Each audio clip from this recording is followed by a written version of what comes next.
Hi friends, ఈ రోజు ఈ వీడియోలో టాపిక్ ఏమిటంటే పండుగ టైంలో కానీ మన ఇంటికి రిలేటివ్స్ వచ్చినప్పుడు కానీ ఈ వడలు చాలా టేస్టీగా అండ్ ఈజీగా చేసుకోవచ్చు. విత్ లెమన్ రైస్ తో చాలా టేస్టీగా ఉంటాయి. మళ్ళీ తినాలనిపిస్తుంది.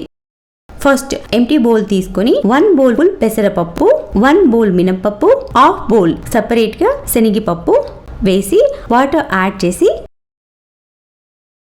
మన హ్యాండ్ తోనే ఇలా మిక్స్ చేస్తూ 2 టైమ్స్ ట్యాప్ వాటర్ తో బాగా వాష్ చేసి పెట్టుకోవాలి. ఇలా వాష్ చేసి పెట్టుకోవాలి. మరొకసారి బౌల్కి వాటర్ యాడ్ చేసి ప్లేట్ క్లోజ్ చేసి 3 or 4 అవర్స్ నాననివ్వాలి. మీకు 4 అవర్స్ టైం లేకపోతే వాటర్ బాయిల్ చేసి బాయిల్డ్ వాటర్ని యాడ్ చేసి ఒక 30 మినిట్స్ వదిలి పిండిని మిక్సర్లో వేసుకోవచ్చు. నేనైతే 4 అవర్స్ నానబెట్టి ప్రిపేర్ చేసుకుంటున్నాను. 4 అవర్స్ తర్వాత పెసరపప్పు, మినపప్పు, శనగపప్పు ఇలా ప్రెస్ చేస్తే ఈజీగా బ్రేక్ అవుతాయి. మరొకసారి వాటర్ యాడ్ చేసి వాష్ చేసి ఇలా రెడీ చేసుకోవాలి. మిక్సర్లో గ్రైండ్ చేసుకోవడానికి 1 స్పూన్ జీలకర్ర, 2 ఇంచ్ చెక్క, 6 బ్లాక్ పెప్పర్స్, కరివేపాకు, కొత్తిమీర, కట్ చేసి పెట్టుకున్న 4 రెడ్ మిర్చి, చిన్నగా కట్ చేసిన ఒక 5 పీసెస్ జింజర్ తీసుకుంటున్నాను.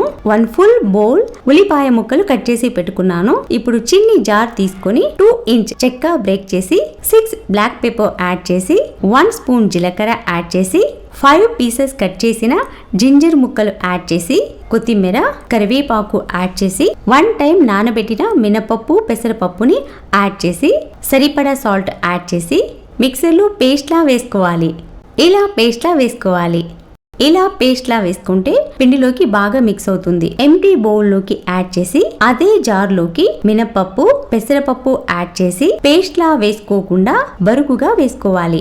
శనగపప్పు పేస్ట్లా చేయకుండా ఇలా బరుకుగా వేసుకోవాలి. ఇలా పిండి రెడీ చేసుకొని 1 బౌల్ కట్ చేసి పెట్టుకున్న ఉల్లిపాయ ముక్కలు యాడ్ చేసి 1 స్పూన్ జీలకర్ర, కట్ చేసిన కరివేపాకు, కొత్తిమీర, కట్ చేసిన రెడ్ మిర్చి, నానబెట్టి పెట్టుకున్న శనగ బ్యాళ్లలో 3 స్పూన్స్ క్వాంటిటీలో పక్కకి తీసి పెట్టుకున్నవి యాడ్ చేస్తున్నాను. ఇలా మిక్స్ చేసుకొని 1/2 స్పూన్ టర్మరిక్ పౌడర్ యాడ్ చేసి మరొకసారి మిక్స్ చేసుకోవాలి. ఇప్పుడు స్టవ్ మీద కడాయి పెట్టి సరిపడా ఆయిల్ యాడ్ చేసి ఆయిల్ బాగా వేడయ్యాక మంటని మీడియం ఫ్లేమ్లోకి అడ్జస్ట్ చేసుకొని ఇస్తరాకు కానీ బటర్ పేపర్ కానీ తీసుకొని ఆయిల్ అప్లై చేసి మిక్స్ చేసి పెట్టుకున్న పిండిని తీసుకొని మన ఫింగర్స్ తోనే ప్రెస్ చేసి ఆయిల్ వేడయ్యాక ఆకుని టర్న్ చేసి ఆయిల్లోకి వేసుకోవాలి. ఇలాగే మనకు ఎన్ని వడలు కావాలో అన్ని వేసుకొని వడలు టర్న్ చేస్తూ బాగా ఫ్రై అవ్వనివ్వాలి. గోల్డెన్ బ్రౌన్ కలర్ వచ్చేదాకా ఫ్రై చేసి ఇలా ఫ్రై అయిన తరువాత ఒక ప్లేట్లోకి టిష్యూ పేపర్ పైన యాడ్ చేసుకోవాలి. ఒక బౌల్లోకి సర్వ్ చేసుకొని సైడ్లో కుకుంబర్ స్లైసెస్, ఉల్లిపాయ ముక్కలు, గ్రీన్ మిర్చి ఇలా కట్ చేసుకొని కొద్దిగా పింక్ సాల్ట్, 1 స్పూన్ దంచుకున్న జీలకర్ర, వాము, సాల్ట్తో మిక్స్ చేసి కట్ చేసిన మిర్చిలోకి అప్లై చేసి మిర్చిలో సీడ్స్ వద్దు అనుకుంటే రిమూవ్ చేసుకోవచ్చు.